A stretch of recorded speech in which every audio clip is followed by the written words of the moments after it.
Hello dear student, welcome my YouTube channel चेमन biology में आपका स्वागत है। यदि आप सीखना चाहते हो मेंडलवाद से विचलन तो वीडियो पे बने रहिए। आज का टॉपिक भी बहुत ज़्यादा इम्पोर्टेंट है ना। तो हम लोग मेंडलवाद से विचलन है ना, तो 1900 ईस्वी सन के बाद एक बार फिर पुनः खोज हुई है ना। उसके बाद देखे गए कि मेंडल ने लंबे पौधे और वानर पौधे के बीच क्रॉस कराए, तो A1 पीढ़ी में क्या प्राप्त हुए? प्रभावी लक्षण ही प्राप्त हुए, लंबे पौधे ही प्राप्त हुए।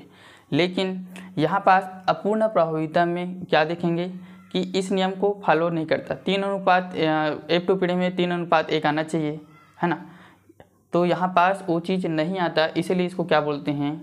मेंडलवाद से विचलन है ना, या फिर इनकम्प्लीट डोमिनेंट।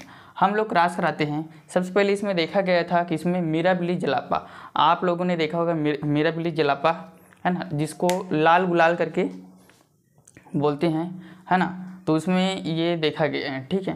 4 o'clock दिया है, मतलब लगभग ऐसे लगता है कि 4 o'clock मतलब सुबह के जो 4 बजे है ना, उसी टाइम अच्छे से खिलता होगा, इसी कारण उसमें ऐसे ही देखा होगा, इसीलिए 4 o'clock बोला गया है। हम लोग क्रॉस कराते हैं कैपिटल आर जो कि कौन से प्लांट हैं? रेड, और फूल हैं है ना, फ्लावर को लिए था, और ये हैं वाइट फ्लावर, ठीक है। यह है स्मॉल आर। अब F1 जनरेशन में क्या प्लांट आना चाहिए? मेंडल के हिसाब से क्या आना चाहिए कि रेड ही आना चाहिए, क्योंकि अप्रभावी लक्षण को क्या कर दिए थे? दबा दिए थे है ना, तो प्रभावी लक्षण ही पैदा हुए थे है ना। लेकिन यहाँ पास क्या होगा? विचलन होगा। क्या आना चाहिए? क्या आया? रेड आना चाहिए, बल्कि वो नहीं आया, और क्या आ गए? पिंक कलर शो हुआ, ठीक है। यहाँ से एक आर यहाँ से आ जाएंगे और एक स्मॉल आर यहाँ से आ जाएंगे। इस कारण F1 पीढ़ी में हमें प्रभावी दोनों का गुण यहाँ पास दिखाई दिए, ठीक है। F2 पीढ़ी में देखते हैं इसी के साथ हम लोग क्या कराते हैं? सेल्फ क्रॉस कराते हैं, सेल्फ पॉलिनेशन, ठीक है। सेल्फ पॉलिनेशन के बाद हम लोग देखते हैं कि F2 पीढ़ी में क्या प्राप्त हुए, ठीक है। जैसे यहाँ पास एक डिब्बा बना दो, ठीक, ताकि कोई कुछ भी मतलब गलत ना होने पाए, ठीक है। कैपिटल आर स्मॉल आर को यहाँ पास रखना है, कैपिटल आर और स्मॉल आर को यहाँ पास, इधर मेल और इधर फीमेल प्लांट रख सकते हैं। कैपिटल आर यहाँ से, कैपिटल आर यहाँ से और स्मॉल आर यहाँ से। इसी प्रकार कैपिटल आर यहाँ से, स्मॉल आर यहाँ से, और स्मॉल आर यहाँ से, स्मॉल आर यहाँ से। तो F2 पीढ़ी में आप देखोगे कि F2 पीढ़ी में देखने पर पता चलेगा कि जीनोटाइप नहीं, पहले फिनोटाइप बना देता हूँ। फिनोटाइप और जीनोटाइप कितने अनुपात में बना? देखो, फिनोटाइप मतलब क्या होता है? शो करेगा कि कौन से कलर हैं करके। तो यहाँ कैपिटल आर हैं, वो क्या? रेड, ठीक है। और तो नहीं शो कर रहा है ना, तो केवल एक ही जो है रेड दिखाई देगा। उसके बाद कैपिटल आर और स्मॉल आर दिखना चाहिए था रेड, लेकिन क्या शो हो गया? Capital R small R pink, इसलिए यहाँ पास pink colour. Capital R small R, यहाँ पास भी जो हाइब्रिड बना हुआ है ना, वो क्या हो जाएगा? पिंक हो जाएगा, ठीक है। इसलिए 2, 1 और 2 है ना। इसी प्रकार स्मॉल आर और स्मॉल आर क्या है? केवल एक ही है, और क्या शो करेगा? वाइट, ठीक है। इसलिए फिनोटाइप का कितना बनेगा? फिनोटाइप जो है 1:2:1। उसी प्रकार हम लोग जीनोटाइप देख लेते हैं। कैपिटल आर कितना है? केवल एक ही है, 4 में से 1। कैपिटल आर स्मॉल आर, यहाँ 4 में से कितना है?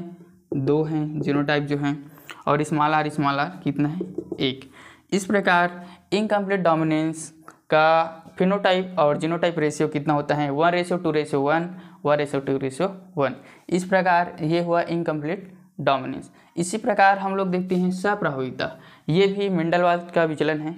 आपको BSc नर्सिंग या कोई भी एग्ज़ाम नीट वगैरह दिलाने जाओ तो लिख दे रहेगा है ना कि इनका मेंडलवाद के विचलन का पालन नहीं करते है ना। तो मोनोहाइब्रिड, डाईहाइब्रिड, ट्राईहाइब्रिड, और इनमें से कोई भी दे सकते हैं। इनकम्प्लीट डोमिनेंस या फिर सप्रभाविता, दोनों में से एक को रखेगा, तो जो सही है उसको मानना है। इनकम्प्लीट हैं तो इनकम्प्लीट को अगर इसको रख दिए हैं तो कोडॉमिनेंस तो कोडॉमिनेंस को रखना है। दो और पढ़ेंगे इसके बाद, या उसको भी रखा जा सकता है, ठीक है। या फिर मिंडलवाद का विचलन है कौन सा इसे करते हैं, तो 3 दिया रहेगा, इनकम्प्लीट डोमिनेंस, सप्रभाविता और एक और है ना हाँ बहुविकल्पता, ऐसे करके दिए रहेंगे। तो फिर और एक मोनोहाइब्रिड है ना, ये तीनों सही हैं, बाकी जो मोनोहाइब्रिड है वो मिंडलवाद का नियम है, ऐसे करके एग्जाम में आ सकता है। उसी प्रकार हम लोग देखते हैं कोडॉमिनेंस पशुओं के बीच में कराए गए हैं, ठीक है।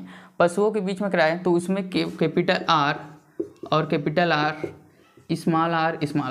कैपिटल आर जो है कि इसका हाँ रेड को लेते हैं, रेड जो पशु हैं इसको, और स्मॉल आर जो है वाइट को लेते हैं।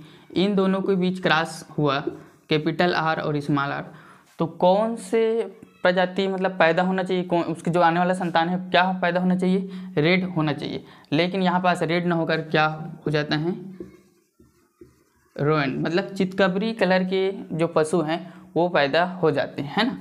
ये हुआ मेल और ये हुआ फीमेल, आने वाला उसके संतान जो है चितकबरी है ना पशु पैदा हुआ, ठीक है।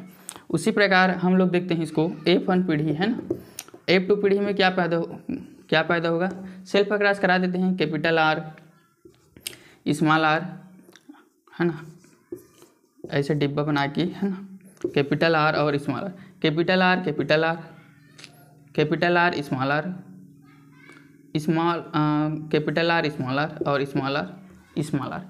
कोडॉमिनेंस मतलब क्या होता है, साथ साथ होकर चलना, जैसे कि एक जोड़ी परिलक्षण प्रभावी और अप्रभावी के मतलब प्रभावी और अप्रभावी साथ नहीं रहते, बल्कि दोनों के जो गुण हैं वो उनके F1 पीढ़ी में साथ चले जाते हैं, उसको क्या बोलते हैं हम लोग, सहप्रभावित। सह मतलब साथ साथ है ना, कोडॉमिनेंस मतलब इसके कलर भी आया यहाँ कुछ और इसके कलर भी यहाँ पास कुछ आया। इसी प्रकार वास्तविक में जो रेड और वाइट है ना, उसके जो F1 पीढ़ी में दिखाई दिए दोनों को ही कलर है, मान के चलो दोनों का ही कलर है, डेफिनेटली दोनों का ही कलर ही होगा जो कि पिंक शो करा है ना। इसी प्रकार रेड और वाइट इन दोनों का जो है ना उनके जो संतान में दिखाई दिए वो चितकबरी रंग का ही दिखाई दिए पशुओं में, ठीक है। तो ये कौन से पैदा हो जाएगा, कौन से रंग का, ये कैपिटल आर है, तो ये रेड जो है इसका फिनोटाइप और जीनोटाइप,